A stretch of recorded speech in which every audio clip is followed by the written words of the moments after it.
안녕하세요, 여러분의 미드 친구 아무미드입니다. 오늘은 반지의 제왕 드라마에 앞서 이번 드라마의 세계관을 이해하는 시간을 가져볼 건데요, 이런 분들을 위한 영상이라고 보면 좋을 것 같습니다. 그럼 지금 다짜고짜 문제 나갑니다. 이번 힘의 반지 드라마 일화를 보면 발리노르라는 장소에 큰 나무 두 그루가 전등마냥 빛이 들어오고 있다는 걸 볼 수 있는데요, 이 나무는 과연 무엇일까요? 그걸 어떻게 알아요? 그럼 객관식으로 가장 그럴싸한 대답을 골라주시면 됩니다. 1번, 놀랍게도 태양이 없어서 누군가가 태양 대신 나무에 빛을 달아놨다. 그게 뭔 개소리예요. 그렇긴 하죠. 좀 그렇죠. 2번, 엘프들이 마법을 이용해 나무 빛을 장식해놨다. 3번, 크리스마스 연말 행사용으로 인간들이 LED 조명을 달아놨다. 정답 2번요? 정답은 1번입니다. 이 시대에는 태양이 없었기 때문에 신들이 태양 대신에 나무에다가 빛을 달아놨던 것이었습니다. 네? 정말로 태양이 없었다고요? 네, 정말로 태양이 없었습니다. 그래서 이번 영상은 따로 찾아보기 귀찮으신 분들을 위한 영상이고요, 그 내용 또한 아주 길지만 아주 짧게 대충 맛보기 식으로 알아볼 예정인데요, 그럼 바로 가보실까요? 렛츠 고!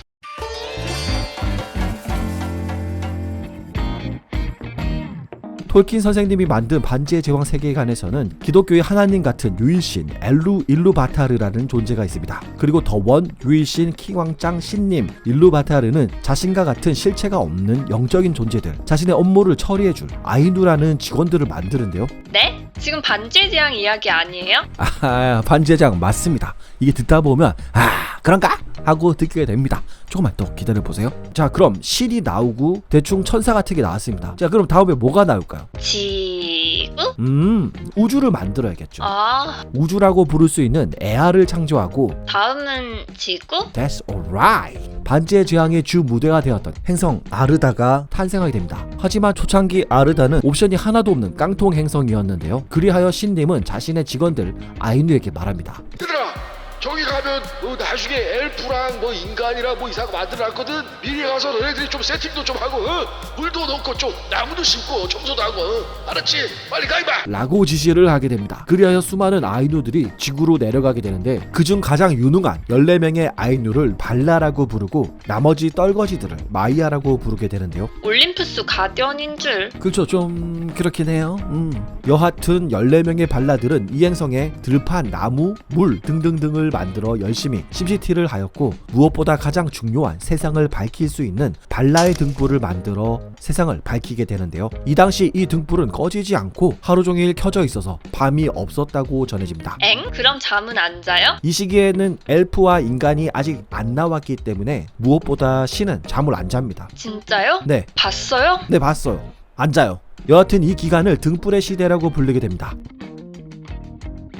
편안하게 심시티를 하며 신님이 말한 엘프와 인간들을 기다리고 있었는데요, 세상 만사가 이렇게 이지하게 흘러가면 좋았겠지만 신에게 가장 많은 지식과 힘을 받았던 아이누 멜코르가 있었습니다. 꼭 잘하면 그냥 내가 이거 나만이 이거 접수할 수 있을 것 같은데, 이거 한번 내가 접수 한번 해봐 라고 생각을 하게 되고, 이때부터 멜코르의 꼬장질이 시작되게 됩니다. 물을 만드는데 옆에서 방해를 해 얼음이 생겨나게 되고, 들판을 만드는데 꼬장을 피워 들판이 접혀서 산이 만들어졌던 것이었습니다. 와, 그럼 멜코르 덕분에 세상이 좀 더 다양화된 거 아니에요? 그렇다고 볼 수도 있겠네요. 하지만 나쁜 놈은 나쁜 놈. 결국 이러한 멜코르의 진상짓을 참지 못하고 발라들은 멜코르를 때려잡기 시작하고, 처발린 멜코르는 북쪽의 강철 산맥으로 기어들어가 우툼노라는 요새와 앙그반드라는 거대한 지하 토구를 만들게 되는데요, 그리고 이때 발록과 사우른을 꼬드겨 자신의 꼬봉으로 만들어버립니다.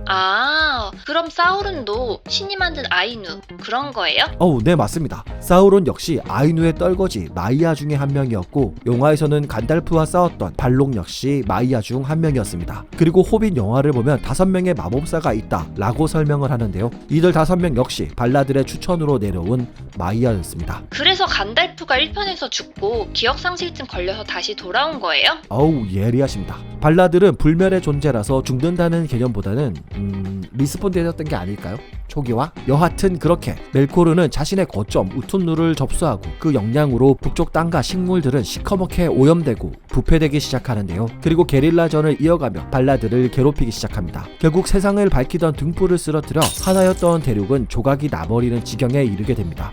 계속되는 진상짓에 진절머리가 난 발라와 마이아들은 중간계를 떠나 아만으로 이사를 하게 되는데요. 드라마 1화에서 첫 장면에서 꼬맹이 갈라드리엘이 태어났던 곳이 바로 이곳 발라들이 사는 곳 발리노르가 되고 등불의 시대는 막을 내리게 됩니다.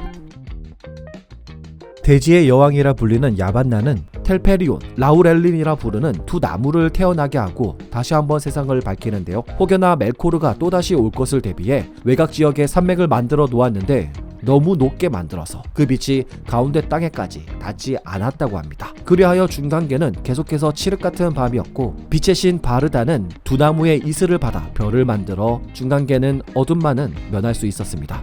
There had not yet been a sunrise, but even then, there was light. 드라마의 첫 장면에서 아직 태양이 없었지만 빛이 있었다 라고 말하는 장면이 발라들이 이사를 와서 두 나무를 심어 빛을 만들었다는 내용을 말해주고 있는 것입니다. 이 시기를 바로 나무의 시대라고 부르고 있습니다.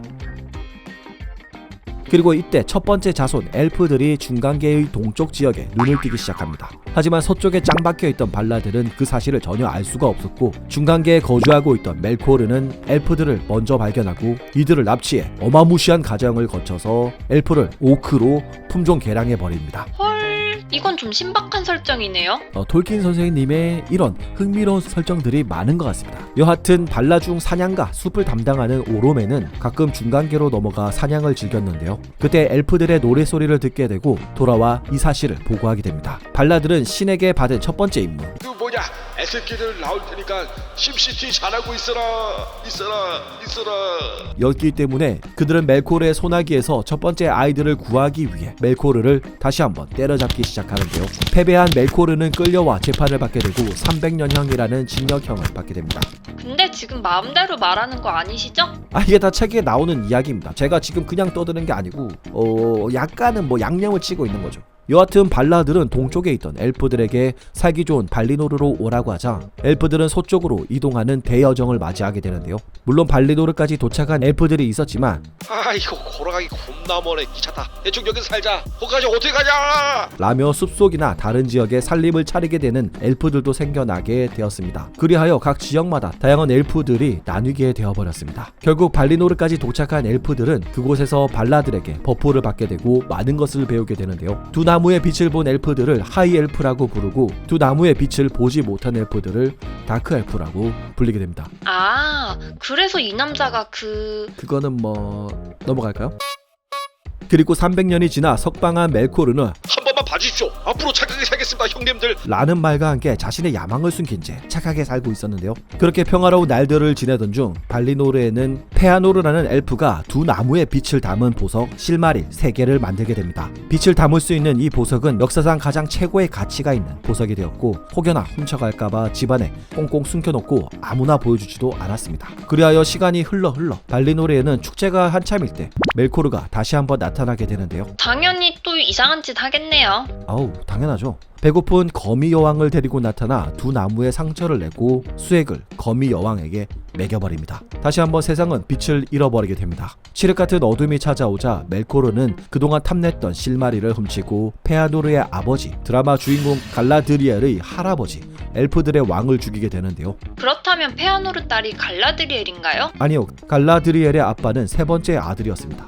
여하튼 자신의 보석과 아버지를 잃은 페아노르는 아주 개빡치게 되고 엘프들을 모아 멜코르를 때려잡으러 가게 되는데요. 이때 엘프들을 모아 일루바타르의 이름을 걸고 오늘부터 전쟁이야. 실마리를 훔쳐가 새끼들 그냥 다 잡아 죽일 거야. 그냥 다 죽이는 거야 싹 다. 실리고 나발이고 그냥. 라는 페아노르의 맹세를 하게 됩니다. 그리하여 이들은 멜코르를 잡으러 발리노르를 떠나게 되는데요. 이번 드라마에서 페아노르의 맹세 장면과 멜코르를 때려잡으러 가는 장면들이 잠깐 나오고 있습니다. 그리하여 또다시 세상은 빛을 잃게 되고 나무의 시대는 끝을 맞이하게 됩니다.